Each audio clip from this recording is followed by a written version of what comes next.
No, I was encouraged by it, Skip, because the night before, we messed around. You messed around. And without Kyrie, we lose to Dallas. And then I got Michael Irvin ripping and screaming and hollering. Now, yes, we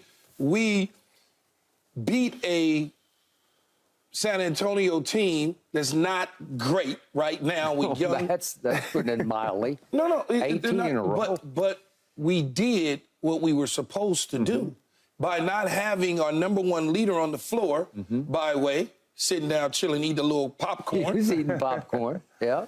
But the number two guy, Nick, in our soon-to-be Batman, I'm assuming, stepped up to the plate. Yeah. Okay? Yeah. He just did. He finished. He has been on a consistent tear over the last week or so. He had, 37 last night? He did. He didn't have any block shots, which was a little discouraging to me, but he had 10 defensive boards. He did. He didn't really need to clean the glass on the offense because the balls were actually going into the hoop. So that was a plus, right? He knocked down 2 of his threes. So you start to look at it, you say, he showed me he didn't shrink by not having LeBron on the floor. He continued to rise. And if he continues to do that, there's progress. Like I said to you the other day, Skip, San Antonio. Then we got Chicago.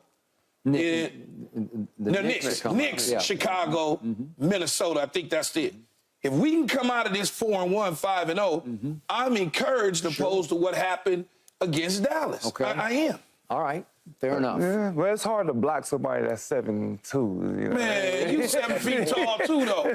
But you got an 8-foot wingspan. Figure it out.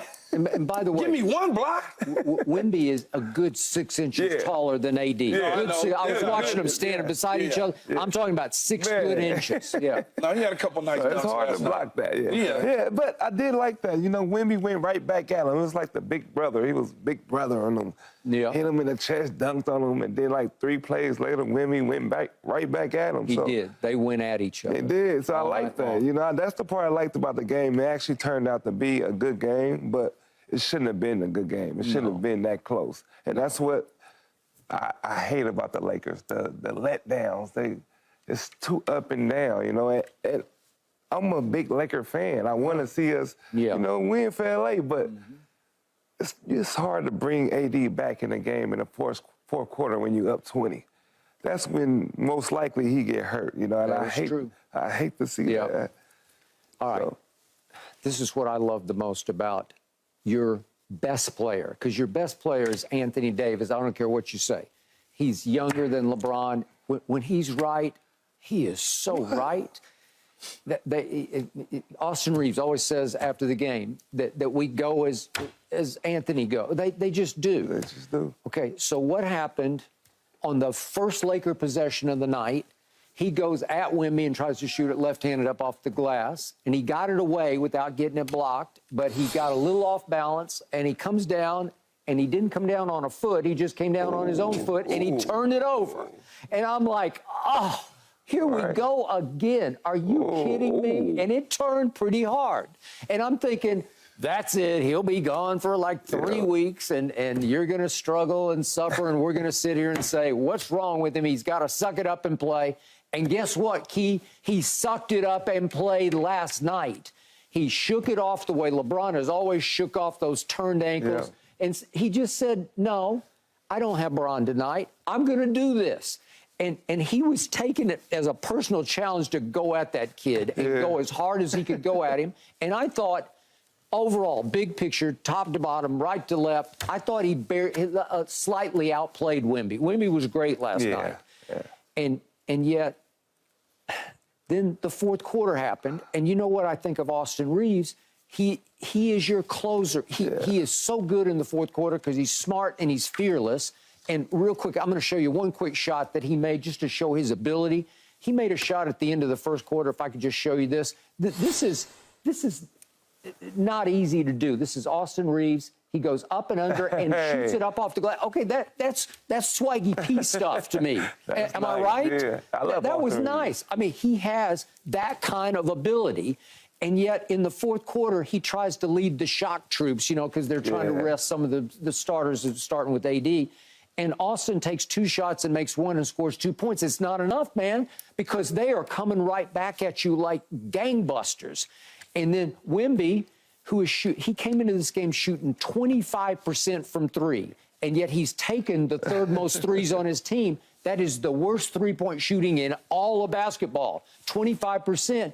And he goes Dante Exum on you because he made his first one, and then he makes 2 late ones. If we could see those, yeah, but they're big time. In the scouting, as Swaggy P knows, first thing they're gonna say, don't worry about him. Don't worry about him. Let him. He's with us. Yeah, he's with us. He's with us. Okay, look at this. He's stepping back and shooting it over AD and bagging it. You know, like, okay, that's the first one, and then that's pretty deep. That's about 4 feet beyond the line. He's got sweet stroke. I mean, the technique is beautiful for 7'4". Okay, I got it. And then it comes down to one key play in which he takes another 3, and Cam Reddish comes across his face. And I thought Cam Reddish hacked his hands. Do you know this play? Yeah. If we could see it. And they call Wemby for kicking his foot out. Here, Cam comes back, and he kicked it out and tripped him. But I don't know if I've ever seen a play on which 2 fouls are happening simultaneously where Cam Reddish hits his hand, so it should be 3 shots, but he kicks his leg out, and they went ahead and overruled the hand slap foul with the Wemby kick offensive foul. You can't see the hand slap, though. Okay, I can. Well, I mean, when they're making a call, them dudes is 8 feet in the air, okay. so you can't necessarily see that. You can see the leg, and you can see Cam Reddish fall on the ground. But it was a weird play for me, and I couldn't remember a basketball play like that where there's 2 things going on at once, and if it happens in football, well, then it's offsetting penalties. Yeah. You know, like the offense created a foul, and then they committed a penalty. I'm sure if he doesn't kick the leg out, they probably I think they're going to let him shoot. Yeah. Okay, that's 3 free throws. He'll probably get 3 free throws if he doesn't kick the leg out. Okay, well, that's a 1-point game at that point. So you could be in trouble if you let him go shoot those free throws. I don't know if he could make all 3, but he might make 2 of them. I'm happy that we got out of there with a win, man. Win is a win, right? Win is a win is a win. You're not going to win them all by 40. It's not going to happen that way. Okay, Anthony Davis showed me a lot last night. And it's the kind of stuff you can take to your Laker bank because it's the kind of stuff that will play for the rest of the year. He was showing his team. I'm not going to go sit over there with LeBron at the end of the bench and sulk and wait for the next game, right? I'm going to do this. Glad he didn't. Right? Oh, he had to play. Well, because I don't think you're going to win that game if he says, I don't feel like going. And because there have been a lot of nights in his career, as you well know, where he said, you know what, my hip and I got something going on, right? It has been. And I know in the back of his mind, the moment that happened, you know, as you talk about the little man on your shoulder, I'm sure he had a little man on his shoulder saying, hey, come on, man, you can't do this right now. You know, you don't want to get your butt up and get out on the court. All right, so last quick thought about Wemby.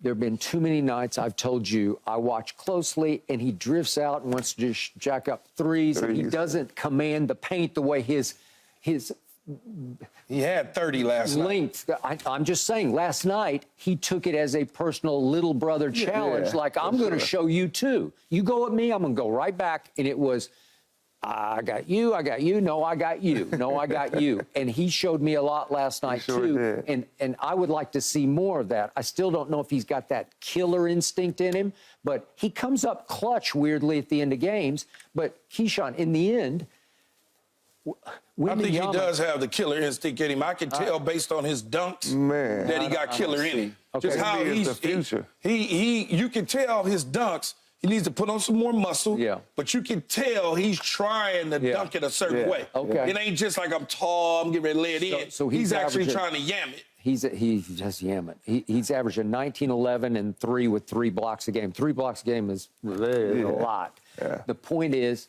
those numbers are not contributing to the dubs. You know, like they've lost 18 straight games with him putting up those kind of numbers. Well, this year you let him be Wemby. You let him play. You let him be a rookie. But I say in 3 or 4 years, this is going to be his league. Maybe. It's going to be his league. Ooh, I don't know if he's ever going to be beyond Jordan or beyond LeBron. Or I don't see that. But it's in good hands. The NBA is in good hands.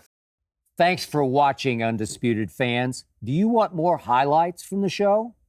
Make sure to click that subscribe button for all the exclusive content from Undisputed.